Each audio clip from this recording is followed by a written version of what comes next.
Hello everyone, এখন যে টপিকটা নিয়ে কথা বলবো সেটা হচ্ছে গার্জিয়ান। গার্জিয়ান বলতে আমাদের যেটা সবার প্রথমে মাথায় আসে সেটা হচ্ছে মা বাবা। অবশ্যই প্যারেন্টসরাই আমাদের মেন গার্জিয়ান হয়, মা বাবা। কিন্তু তাছাড়াও প্যারেন্টস ছাড়াও আমাদের আরেকজন গার্জিয়ানও আছে। ঠাকুর দীক্ষার কথা এই জন্য বলেছে কারণ অনেক সময় অনেক বাচ্চা থাকে যারা সবার সাথে মানে মিশতে পারে না, একা একা টাইপের হয়, যারা ঘুলে মিলে যেতে পারে না সবার সাথে। সবার স্কুলে গিয়েও অনেক বাচ্চা এরকম ফিল করে যে সব বন্ধু বান্ধব আছে তবুও আমি মনের দিক থেকে আমি একা ফিল করছি, মনের কথা কাউকে খুলে বলতে পারে না। অনেক চাপা টাইপেরও বাচ্চা থাকে যারা মনের কথা খুলে বলতে পারে না, বন্ধু বান্ধবের সাথেও শেয়ার করতে পারে না সেটা। কারণ অনেকেরই নেচারটা আছে যে সবার সাথে সবার সবকিছু ম্যাচ করে না। আমাদের বড় মানুষদেরই সবার সাথে সবার ম্যাচ করে না, তো বাচ্চা তো ছোট, তারা তো বোঝেই না এইসব জিনিসগুলো। তো তারাও অনেক সময় স্কুলে পাঠালেও অনেক বাচ্চা কাঁদতে কাঁদতে, অনেক বড় পর্যন্ত কাঁদতে কাঁদতে মানে কাঁদতে থাকে। আমি এরকম দেখেছি 4-5-এ উঠেও বাচ্চা কাঁদছে, হাই স্কুলে গিয়েও বাচ্চা কাঁদছে। তো কেন? কারণ সে একা ফিল করতেছে। কারণ যখনই তার একা ফিল হবে তখনই তার মা বাবার কথা মনে পড়বে যে বাড়িতে ছিলাম, ভালো ছিলাম, আমাকে স্কুলে জোর করে পাঠালো, এখানে আমি একা, আমার কেউ নেই। তো এই জিনিসগুলো অনেক বাচ্চারই জিনিসগুলো হয়। এগুলো হয়তো মা বাবা ঠিক বোঝে না যে ক্লাস 5-এ পড়ে একটা 10 বছরের বাচ্চা সে স্কুলে গিয়ে কাঁদছে কেন। এই জিনিসটা মানুষ বোঝে না, মা বাবাও বুঝতে পারে না, উল্টো তাকে মারধর দেওয়া হয়। কিন্তু এই জিনিসটা বোঝার ব্যাপার যে অনেকেই আছে যে অনেক বড় বয়স পর্যন্ত সে একাই ফিল করে যে আমার কেউ, মা বাবা ছাড়া আমার কেউ আপন নেই।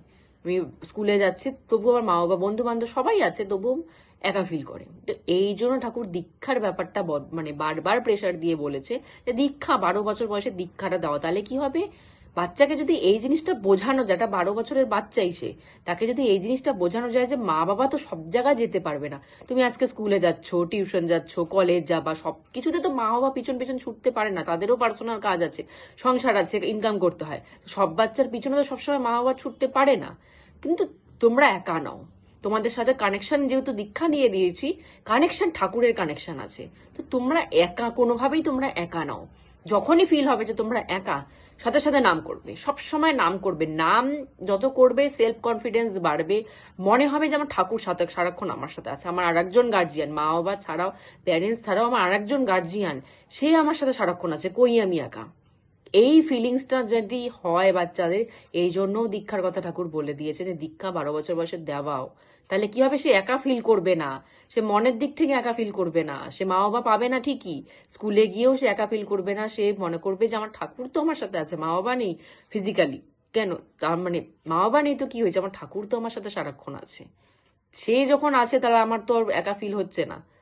তো এই জন্য ঠাকুর কিন্তু দীক্ষার ব্যাপারটা সব বাচ্চাদেরকে 12 বছর বয়সেই দীক্ষার কথাটা বলেছে, জানি তারা একা ফিলটা না করে মেনলি।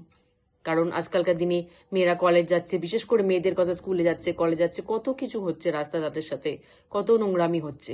কিন্তু যদি ঠাকুরের নাম জপটা মনে মনে সারাক্ষণ সে করতে থাকে, সে ভয় পাবে না।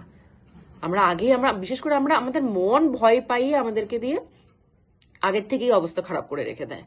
কোনো লড়ার ক্ষমতাই আমাদের আসে না। আমরা যদি সামনে কাউকে দেখি তার সাথে ফাইট করব, সেই লড়ার ক্ষমতাটাই আসে না, কারণ আমাদের মন নরম, মন দুর্বল। তো আমরা অপোজিটের মানুষটার সাথে কিভাবে লড়বো? কিন্তু ঠাকুরের নাম জপ করলে কি মনটা শক্ত হয়ে যায়। শক্ত বলতে কনফিডেন্স চলে আসে, সেই শক্তের কথা বলছি, কনফিডেন্স চলে আসে। তখন আর মেয়েরা বিশেষ করে ভয়ও পাবে না যে সামনে কে আছে, সামনে আমার সাথে কে কি বললো, সেই জিনিসটা ভয়টা আর লাগবে না। তো এই জন্য দীক্ষার মানে যত গুণ বলবো যে কেন দীক্ষা না, কারণ মানে লিমিটেড কারণ না, আনলিমিটেড কারণ আছে যে দীক্ষা কেন দিব, কেন নাম জপ করব, আনলিমিটেড কারণ আছে। মানে যদি বলতে যাই ডিপ ডিপ লেভেলের কারণ আছে, তো সেটা বলে শেষ করা হয়তো যাবে না। তো এই জন্য ঠাকুর বলছে 12 বছর বয়সে মাস্ট দীক্ষা, মাস্ট মানে নিতেই হবে। দীক্ষা ছাড়াও কোনো অপশন নেই ঠিক মতো আমাদের বেঁচে থাকার মতো। তো আজকের মতো এখানেই স্টপ করছি। জয় গুরু।